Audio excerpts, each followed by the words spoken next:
राज्य माध्यमिक व उच्च माध्यमिक शिक्षण मंडळातर्फे घेण्यात येणाऱ्या इयत्ता 10वीच्या लेखी परीक्षेला आजपासून सुरुवात झाली आहे। यंदा राज्यभरातून 16 लाखांहून अधिक विद्यार्थी ही परीक्षा देत आहेत। गैरप्रकार रोखण्यासाठी 271 भरारी पथकं तैनात असून संवेदनशील केंद्रांवर कडक नजर राहणार आहे। या परीक्षेतील गुणवत्तेवर विद्यार्थ्यांच्या पुढील शिक्षणाची दिशा ठरणार असल्यानं ही परीक्षा म्हणजे विद्यार्थ्यांची कसोटी ठरणार आहे। विद्यार्थ्यांच्या शैक्षणिक करिअरमध्ये 10वी-12वी बोर्ड परीक्षेचा टप्पा महत्त्वाचा आहे। विद्यार्थी शालेय शिक्षण संपवून महाविद्यालयीन विश्वात प्रवेश करणार असतात। 10वी नंतर कोणी उच्च माध्यमिकला तर कोणी विविध पदविका अभ्यासक्रमांसाठी प्रवेश घेणार असतं। 12वी परीक्षेदरम्यान सामूहिक कॉपी प्रकरणं उघडकीस आल्यानंतर 10वीच्या परीक्षेत गैरप्रकार रोखण्याचं राज्य मंडळासमोर आव्हान आहे।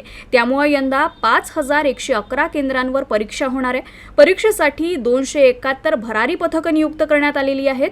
गेल्या वर्षी 10वीच्या परीक्षेसाठी 5130 परीक्षा केंद्र होती, मात्र गैरप्रकार आढळलेल्या केंद्रांवर केलेल्या कारवाईमुळे 31 परीक्षा केंद्र रद्द करण्यात आली आहे। शिक्षण विभागाच्या शासन निर्णयानुसार जिल्हा दक्षता समितीची जबाबदारी आणि कार्य निश्चित करण्यात आली आहे।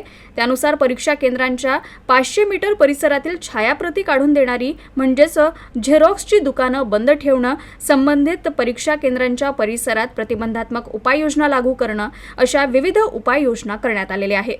परीक्षा काळात विद्यार्थी दडपणाखाली असतात, अशा विद्यार्थ्यांना नैराश्यातून बाहेर काढण्यासाठी राज्य मंडळाकडून 10 समुपदेशकांची नियुक्ती करण्यात आलेली आहे। तसंच 9 विभागीय मंडळात नियंत्रण कक्ष कार्यरत करून हेल्पलाईन सुविधा सुद्धा उपलब्ध करून दिलेली आहे।